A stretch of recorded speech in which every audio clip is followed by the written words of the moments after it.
Nice. Welcome to my channel. అందరూ ఎలా ఉన్నారు? బాగున్నారా? నేను కూడా చాలా బాగున్నానండి. ముందుగా నా ఛానల్‌ని ఎవరైనా ఫస్ట్ టైమ్ చూస్తున్నట్లయితే సబ్స్క్రైబ్ చేసుకోవడం మాత్రం మర్చిపోకండి. అలాగే లాస్ట్‌లో వీడియో మీకు నచ్చినట్లయితే లైక్ చేయండి. చూస్తున్నారు కదా!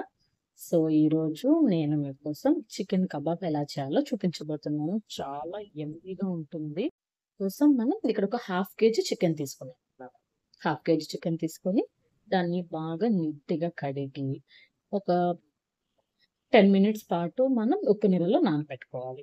ఆ తర్వాత ఎర్రగడ్డలు ఒక 2, టమోటాలు 1, అలాగే పచ్చిమిర్చి ఒక 2 కట్ చేసి చిన్న చిన్న ముక్కలుగా కట్ చేసి కరివేపాకు, కొత్తిమీర కూడా ప్లేట్‌లో తీసి పక్కన పెట్టుకోవాలి.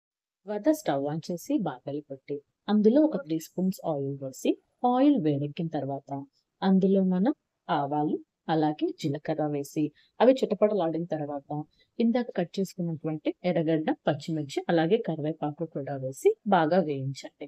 అది వేగిన తర్వాత అందులో ఒక స్పూన్ అల్లం వెల్లుల్లి పేస్ట్ కూడా వేసి పచ్చివాసన పోయేంత వరకు వేయించాలి. ఆ తర్వాత ఇందాక మనం కట్ చేసి పెట్టుకున్న టమాటా కూడా వేసి బాగా మిక్స్ చేయండి. ఆ తర్వాత మనం పసుపు పొడి చిటికెడు, అలాగే మిరప్పొడి ఒక స్పూను, నెక్స్ట్ ధనియాల పొడి హాఫ్ స్పూన్ వేసుకోవాలి. ఇవన్నీ వేసుకున్న తర్వాత మొత్తాన్ని బాగా మిక్స్ చేయండి. సో, ఈ టమాటోస్‌లోకి ఆ మసాలాలంతా బాగా మృదువులాగా మిక్స్ చేయాలి. చూసారు కదా!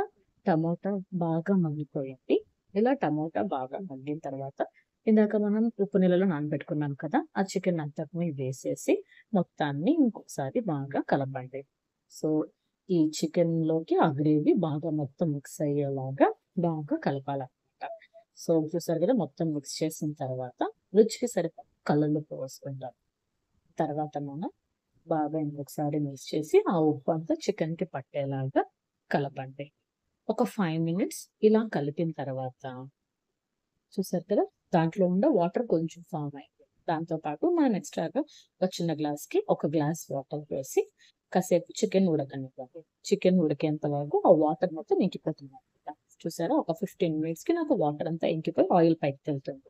ఈ టైంలో మనం చికెన్ మసాలా జస్ట్ చిటికెడు వేసుకొని పైన కొత్తిమీర చల్లుకొని మొత్తాన్ని ఇంకొకసారి బాగా మిక్స్ చేసుకోండి. ఇప్పుడు మంటని సిమ్‌లో పెట్టేసి సన్నగా మొత్తాన్ని మిక్స్ చేసుకుంటూ రావాలి. ఈ చికెన్ అనేది బాగా రోస్ట్ అయ్యేలాగా. సో, చూస్తున్నారు కదండీ! సిమ్‌లోనే బాగా రోస్ట్ చేసేసాను. అంతే అండి. చాలా tasty and yummy yummy chicken kebab ready. ఇది మనం పప్పు, సాంబార్, చారు ఎందులోకి తిన్నా చాలా బావుంటుంది. ఇది ఎలా ఉందో కామెంట్ చేయండి. Thank you.